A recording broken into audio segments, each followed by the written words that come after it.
朋友家，我袂消息喺度去嚇。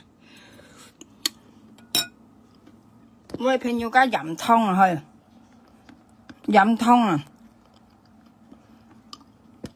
煲花旗參湯啊，花旗參煲湯。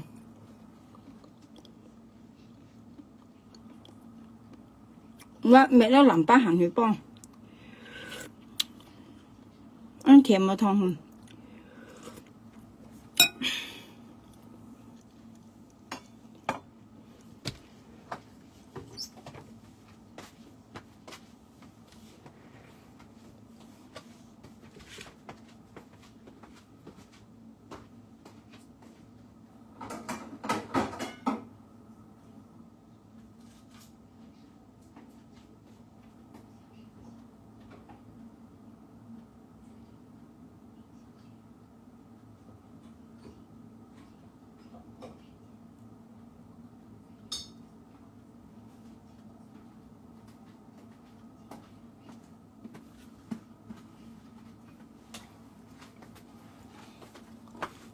嚇！切家做嘢冇咁人語啲啊！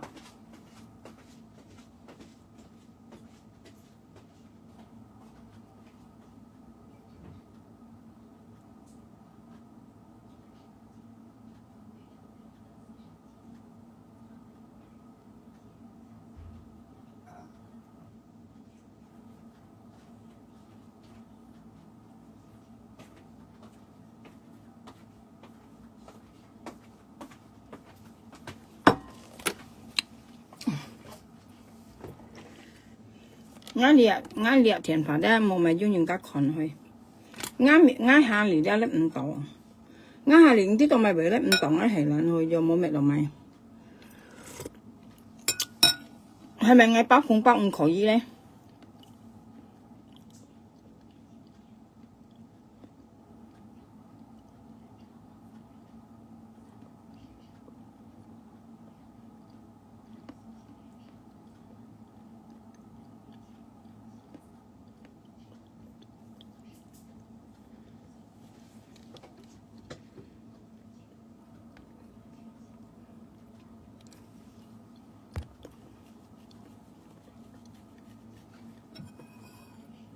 要熱人，我煲花旗參湯全甜。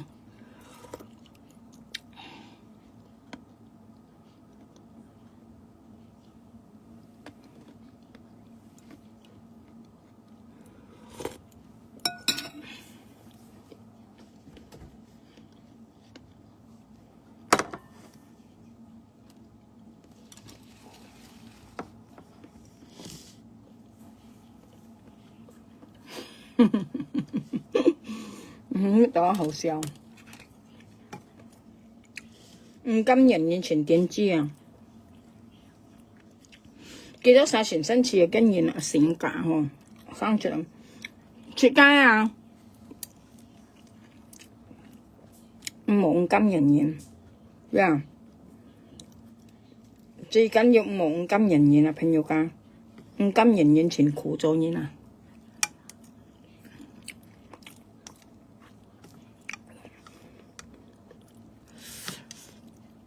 我大公都唔怕撞，你係啊？我別說高啱嚟呀，我係啱嚟天天讀書，啲個時間啲堅係出戲啊！啲冇到咗你講，自家天天讀書，喺讀我嘅書，下年啲錢自家天天做成，呀，仲係啱嚟，我哋講大愛錢啦，朋友家。我係啱嚟錢愛錢啦，愛錢冇加精係，我咪笑死。我別晒啱嚟，我講呢下禮拜咧，禮拜6未制啦。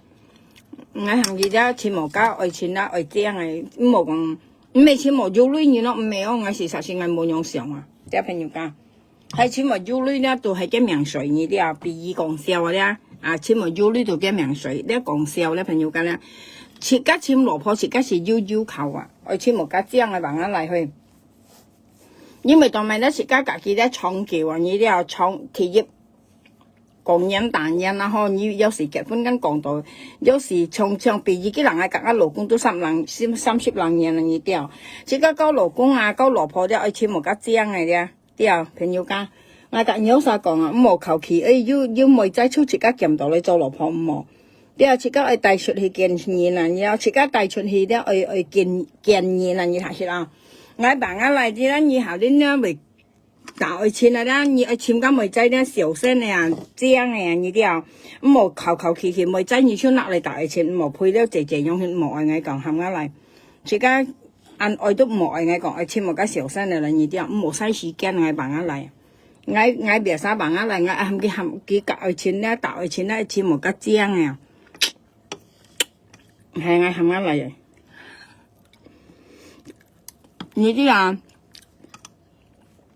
自家錢冇得爭啊，愛計妹仔啦，自家帶出去愛買嘅嘢啲，愛搬自家朋友家看，自家愛錢少爭啊嘢啊，冇咁樣借馬配力用現嘢嚟愛唔愛，我爸我嚟，我錢很高，我嚟落去，像我細嚟愛錢未爭啊，事實我填房啲都未爭。我細嚟愛錢為爭啊，朋友講又爭又憂慮啊，佢爭係冇大件咪錢憂慮啊，所以我識幫我細嚟，我幫我細嚟我講，你錢冇愛錢都愛爭啊，我幫我細嚟，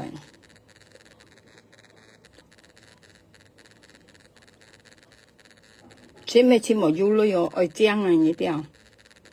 自家打愛錢才謝用當買不落晒嘅朋友講嚇，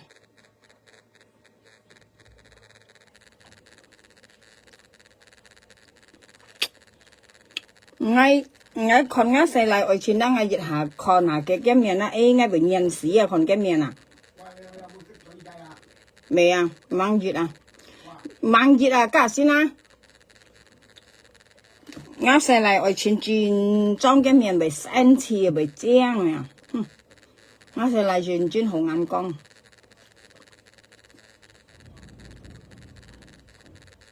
甜白白唔懵呵。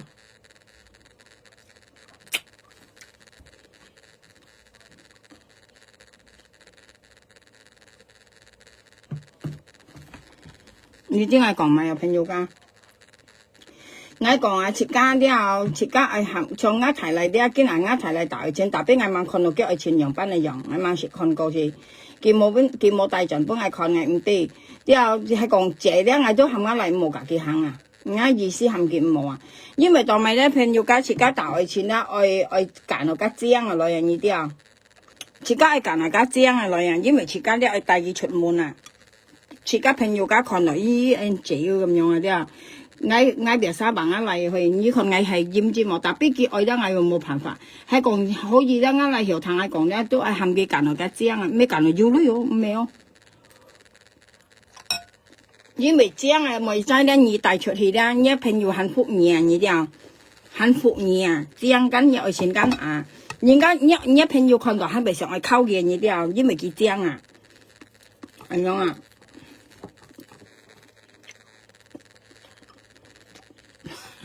講得濟錢，我提你都大串咯，朋友。我細嚟大串，我提你都大串咯。像我細嚟大串啦，幫弊咧，佢大串啦，佢冇賺咧，我提埋佢幫埋我跟唔啲。佢嗱我啲度咧，佢夾我講嚟，佢大串啦，我佢賺嚟咧，我對佢去啊，我冇夾你啊，我喊佢慢慢去啊，我講你冇你，我喊佢慢慢去叫佢錢唔曬。我咪佢作嗌唔啲間，佢冇夾講緊，佢幫係賣幫係彈啊嚟啊，嗌啲佢咪賣緊嗌唔啲嘛，揾啲佢能喺啲度叫佢錢啊嗬，圈啱你實喺度緊，要錢精嘛，所以我今行啱嚟撞下到咧，我對住佢又唔和你啊，我對住佢叫佢錢唔曬，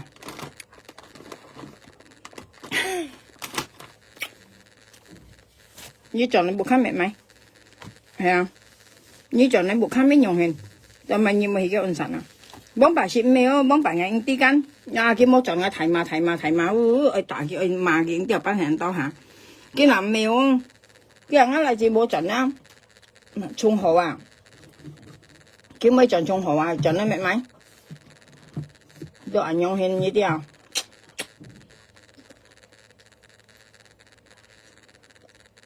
Chính hồi đó ngay tâm心一提嚟，ngay tâm心一提嚟咧，ngay lúc đầu叫愛chuyện tiếng dùng班嚟用như thế nào?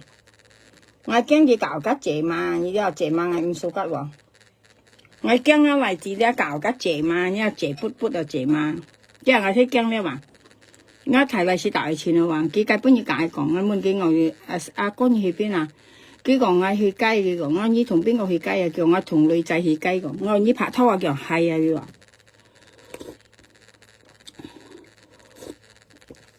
朋友間要看我煲花旗參湯啊，花旗參煲湯，清甜啊！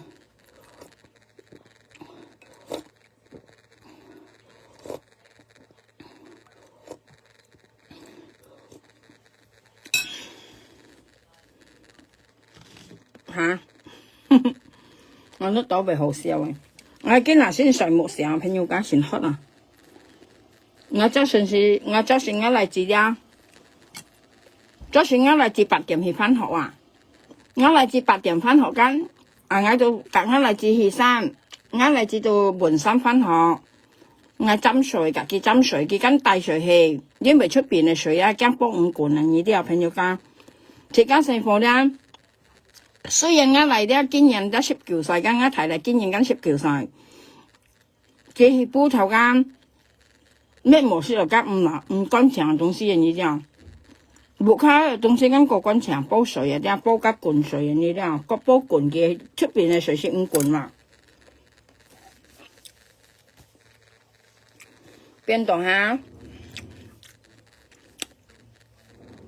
邊度間？我嚟自去山啫，我到睇人去山間啊，基本上我咪咁中咯，夾佢斟水咯，夾佢斟水啊，過嚟佢出門口直間咪閂門咯，跟住係啊，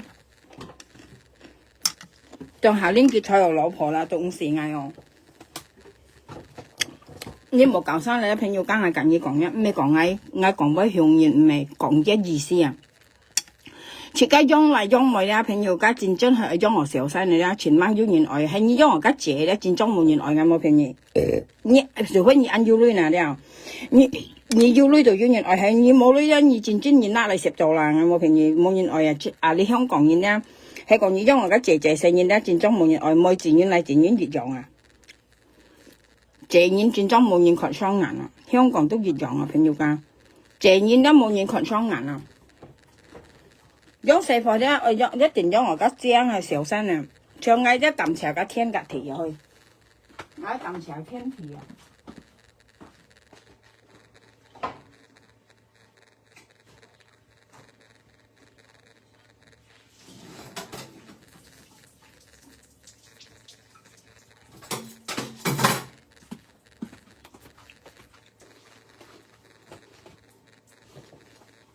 像嗌是老師跟你講嘅朋友間，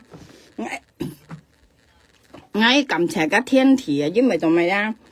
個天對嗌神號啦，啲人朋友間天對住個神號啦，像嗌用去咧，用2隻嚟我嚟自一條月咧錢乖，啲朋友間錢乖啊錢湯吧，除咗5時路氣啊，呢啲5時嘛，佢低頭啲妹從一細嚟錢低頭啲妹入去，我話嗌喐嗌錢姜啊細貨咧5湯吧。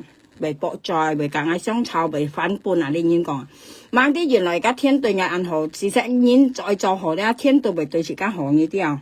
你冇相信朋友間咧戰爭要人，已做好天對住間為何？幫弊啦！我驚咪啲啊，晚要將成年自家要成間冇好用呢啲啊，用到又驚吉世服5湯環，呢啲香港成年事前突然驚我又係5湯環朋友間。要打咩恨要啊？我要集朋友幾嚟只想打佢話，佢個嗌講幾嚟點打佢前妻個啊？幾家嚟咧啊？5條舊5湯料都未細喎，幾嚟只事前睇咗咧？幾嚟只嗌看下先，幾歲呵？唔知咩啊？ 20人、30人就未要。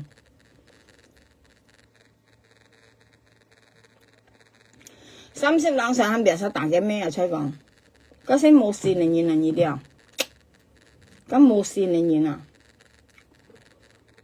你看我嚟自17歲啊，為湯吧啊，為啲啊，啲頭啲妹啊，啲頭啲妹，啲高啲低啊，啲重啲強到乜計要啲我嚟啊。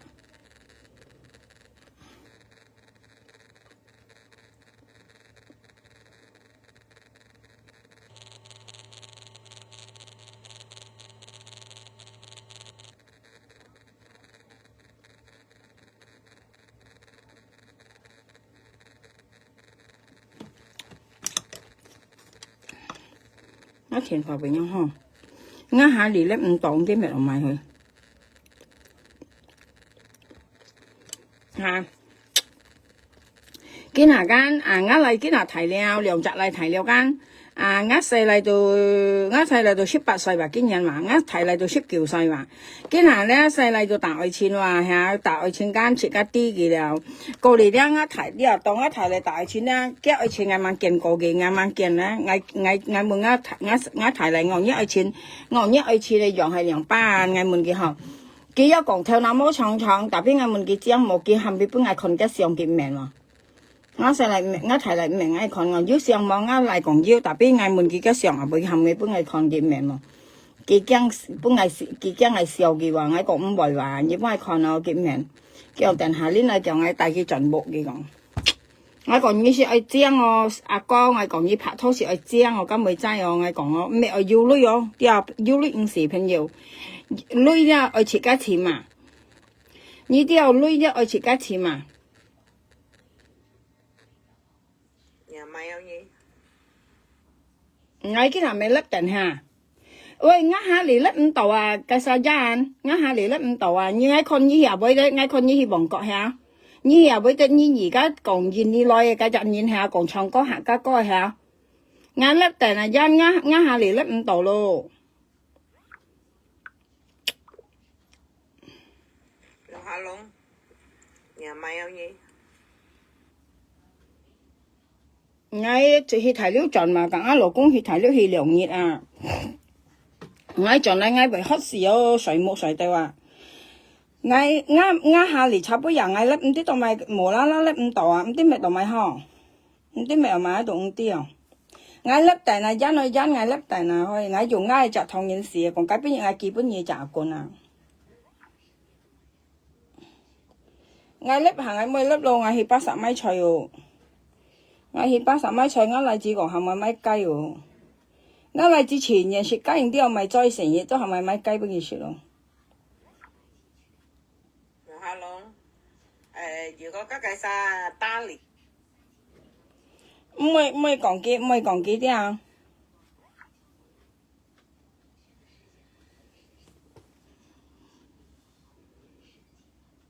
你應該看下先。